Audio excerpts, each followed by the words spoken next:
नमस्कार बंधुসকল আজিৰ ব্লগত মই আপোনালোকক মাকৈ খেতি দেখুৱাম। আজি মই আহিছো টাকিমাৰী গাঁৱলৈ আমাৰ খাৰবেটিয়া এৰিয়াৰ। তো আজি মাকৈ খেতিৰ ওপৰত মই এটা ভিডিঅ' বনাই আপোনালোকলৈ আপলোড কৰিলো। আপোনালোকে মোৰ ভিডিঅ'টো স্কিপ নকৰিব, আৰম্ভণিৰ পৰা শেষলৈকে নিশ্চয় চাব।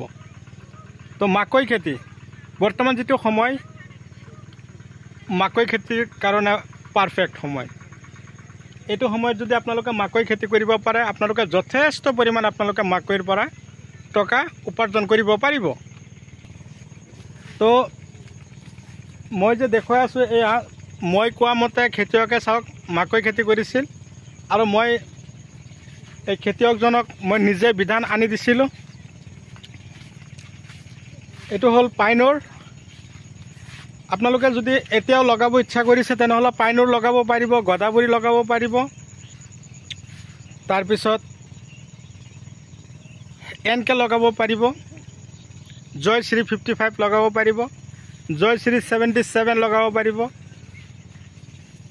তো মই যেটো খেতি আপোনালোকক দেখুৱাই আছো এইটো হ'ল পাইনৰ মাকৈ খেতি। এই মাকৈ খেতি যেতিয়া খেতিয়কে কৰিবলৈ আৰম্ভ তাৰমানে প্ৰস্তুতি লৈছিল, সেই মুহূৰ্তত মই খেতিয়কক কৈছিলোঁ যে বিঘাই প্ৰতি সুপাৰ ফসফেট 1 বস্তা দি দিয়ক, পটাছ 15 কিলো দিয়ক, ইউৰিয়া 15 কিলো, DAP 15 কিলো দি তাৰপিছত এসপ্তাহ মাটি পচাই ৰাখি তাৰপিছত মাকৈৰ গুটি মই দিব দিছিলোঁ। তো খেতিয়কে সেইমতেই খেতিত মাকৈৰ গুটি দিলে। এটা গুটিৰ পৰা আৰু এটা গুটিৰ ডিষ্টেঞ্চ দিছে 17 ইঞ্চি, আৰু শাৰীৰ পৰা শাৰীৰ দূৰত্ব 17 ইঞ্চিকৈ দি খেতিয়কে মাকৈৰ বীজবিলাক লগাইছে। এতিয়া আপোনালোকে যে চাই আছে মাকৈৰ পাতবিলাক চাওক, একদম পুৰা চিকচিকীয়া, কোনো ধৰণৰ পোকে আক্ৰমণ কৰা নাই, এটা পাততো কোনো ধৰণৰ স্পট নাই। তো এনেকুৱা ধৰণৰ পাতবিলাক চিকচিকীয়া বনাবলৈ হ'লে স্পট নথকা হ'বৰ কাৰণে কি ধৰণৰ ঔষধ আমি খেতিত ইউজ কৰিব লাগিব, আমি কি ধৰণৰ দানা আমি খেতিত দিলে মাকৈ গছ একদম পুৰা শকত হ'ব, আৰু মাকৈ গছৰ যেটো হেৰি আহিব ফলন, এই ফলনটো যাতে ডাঙৰ হয় তাৰ কাৰণে আমি কি ব্যৱস্থা হাতত ল'ব লাগিব। তো এনেকুৱা ধৰণৰ পদক্ষেপ আমি কেনেকৈ হাতত ল'ব পাৰিম, খেতি যাতে আমাক ভাল ফলন দেখুৱায়, খেতিৰ পৰা যাতে আমি ভাল টকা উপাৰ্জন কৰিব পাৰোঁ। তো সেইমতে আমি খেতিত কি দিব লাগিব, সময়ৰ খাদ্য সময়ত যোগান ধৰিব লাগিব। আমি সময়ৰ খাদ্য যেতিয়া সময়ত যোগান ধৰিব পাৰিম, তেতিয়া খেতিও আমাক কি কৰিব, সময়মতে পুঁজিও আমাৰ হাতত দিব। তো এতিয়া কথা হ'ল এই মাকৈ খেতি যেতিয়া কৰিব লাগে সেই মুহূৰ্তত কি কি দিব লাগে মই অলৰেডি আপোনালোকক জনাইছোঁ। কিন্তু আপোনালোকক যে দেখুৱাই আছোঁ মাকৈৰ গছ যেতিয়া এনেকুৱা ধৰণৰ হ'ব, মোটামুটি ধৰক 4-5 ফুট ওখ হ'ব, সেই মুহূৰ্তত আপোনালোকে কি কৰিব, এই মাকৈৰ খেতিত উন্নত ধৰণৰ দানাবিলাক আপোনালোকে সিঁচিব লাগিব। যেনিবা গ্ৰ' magic, IPL Griffin, বায়োগোল্ড, বায়োচমক, Trishul plus, এই ধৰণৰ দানাবিলাক আপোনালোকৰ মাকৈ খেতিত দিব। আৰু যেতিয়া মাকৈৰ গুটি গজালি মেলে সেই মুহূৰ্তত যদি আপোনালোকৰ খেতিৰো গছবিলাক এনেকুৱা চিকচিকীয়া বনাব খুজিছে, গছটো যাতে সোনকালে গ্ৰ'থ বনাব খুজিছে, গছটো যাতে সৰু থাকোঁতেই একদম পুৰা হেভি হয় বা শকত হয়, তাৰ কাৰণে আপোনালোকে লগোৱাৰ এসপ্তাহ পিছত যে গজালি মেলিব, তাৰ এসপ্তাহ পিছত আপোনালোকে 95 দানা 1 কিলোকৈ প্ৰতি বিঘাত 10 কিলো ইউৰিয়া 10 কিলো DAP লগত মিক্স কৰি সিঁচি দিব।